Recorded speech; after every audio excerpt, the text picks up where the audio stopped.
नमस्ते सदा वत्सले मातृभूमि, जय हिंद। दोस्तों चाइना अपने सैनिकों को ताकतवर बनाने के लिए उनके ऊपर बायोलॉजिकल एक्सपेरिमेंट कर रहा है।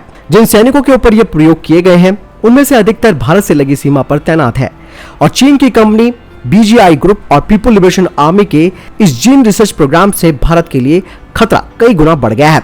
इतना ही नहीं, चीन दुनिया भर के कई देशों के गर्भवती महिलाओं के जेनेटिक डेटा का चोरी छिपे अध्ययन भी कर रहा है। हाल ही में 7 जुलाई को रॉयटर्स ने एक खबर प्रस्तुत की थी जिसमें कि बताया गया है कि बीजीआई ग्रुप ने ब्रेन सर्जरी से उच्च ऊंचाई वाले क्षेत्रों में तैनात हान सैनिकों की रक्षा के लिए जीन और दवाओं के बीच बातचीत पर अध्ययन प्रकाशित किया है। हालांकि अमेरिका ने भी इस बात की चेतावनी देते हुए कहा था कि चीनी कंपनी बीजीआई ग्रुप महिलाओं के जेनेटिक डेटा का आर्टिफिशियल इंटेलिजेंस के साथ अध्ययन कर रहा है। चीन इससे आर्थिक और सैन्य लाभ हासिल करना चाहता है। अमेरिकी एक्सपर्ट्स कहते हैं कि ये टेक्नोलॉजी चीन को वैश्विक फार्मास्यूटिकल्स पर हावी होने के लिए प्रेरित कर सकती है। साथ ही ये भी संभावनाएं जताई गई हैं कि आनुवांशिक रूप से उन्नत और महाशक्तिशाली सैनिक और दूसरी गंभीर बीमारियां अमेरिकी लोगों या फिर खाद्य आपूर्ति को बाधित कर सकती है। चीन की इस रिसर्च के बारे में जानकारी के बाद अमेरिकी सरकार के भी होश उड़ चुके हैं। इस रिपोर्ट के अनुसार चीनी कंपनी और पीएलए साथ में मिलकर सैनिकों के जीन में बदलाव कर रहे हैं। इससे सैनिकों के ऊंचाई पर तैनाती के दौरान हाई एल्टीट्यूड सिकनेस और सुनने की क्षमता को खोने जैसी बीमारियों से राहत मिलेगी। पिछले 1 साल से लद्दाख में जारी तनाव के बीच भारत और चीन ने अपने सैनिकों को लद्दाख की ऊंचाई वाले इलाकों में तैनात कर रखा है।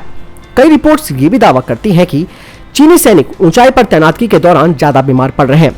अगर चीन इस प्रयोग में सफल रहता है तो उसके सैनिक ज्यादा समय तक ऊंचाई वाले इलाकों में तैनात रह सकते हैं।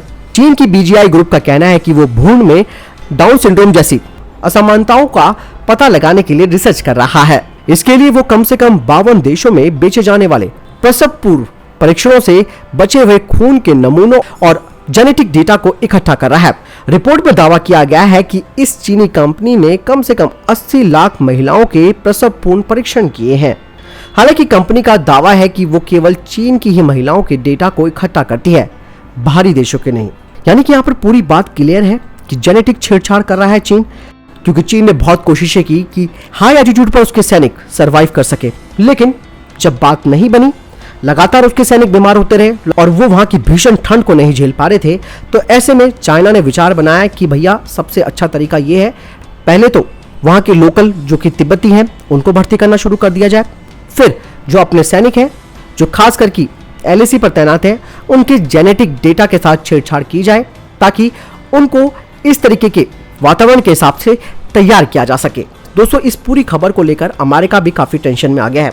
जिस तरीके से चीन की वुहान लैब में चाइनीज वायरस डेवलप किया गया और पूरे दुनिया में भेज दिया गया, तो कहीं ना कहीं इस तरीके की जेनेटिक छेड़छाड़ करना बहुत कुछ बदलाव ला सकता है आने वाले समय में। और ये बदलाव दोस्तों अच्छे के लिए नहीं होगा, क्योंकि दोस्तों इस पूरी प्रक्रिया में ब्रेन की सर्जरी की जाएगी उन सैनिकों की जो कि उच्च ऊंचाई वाले इलाकों में तैनात होंगे।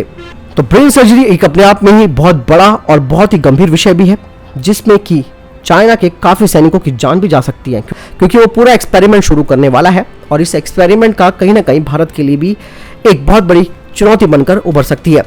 क्योंकि चाइना इसीलिए लड़ने के मूड में नहीं आ रहा, क्योंकि उसको मालूम है कि उसके सैनिकों के पास उतना स्टैमिना नहीं है, उतना कैलिबर नहीं है कि वो भारत का मुकाबला कर सके उच्च ऊंचाई वाले क्षेत्रों में युद्ध के लिए। इसलिए उसने अपने रॉकेट आर्टिलरी सिस्टम को डिप्लॉय अधिक से अधिक किया है ताकि सैनिक अपने बेस से ही अटैक कर सके। तो पूरा का पूरा क्लियर है सिनेरियो। एक और बहुत बड़ी गड़बड़ी करने जा रहा है चाइना, जो कि पूरे विश्व के लिए एक चुनौती है। इसीलिए दोस्तों चाइना का कहीं ना कहीं तोड़ तो निकालना पड़ेगा। अगर ऐसा नहीं हुआ तो आने वाले समय में चाइना को चुनौती देना मुश्किल हो जाएगा और ऐसे में अमेरिका के लिए भी ये बहुत बड़ी टेंशन है। आपको क्या लगता है दोस्तों इस जेनेटिक छेड़छाड़ को लेकर आपके क्या विचार हैं? आप कमेंट सेक्शन में लिखकर जरूर बताएं। साथ ही वीडियो को लाइक, शेयर और कमेंट करना ना भूलिएगा और चैनल जरूर सब्सक्राइब कीजिएगा। नमस्कार, वंदे मातरम।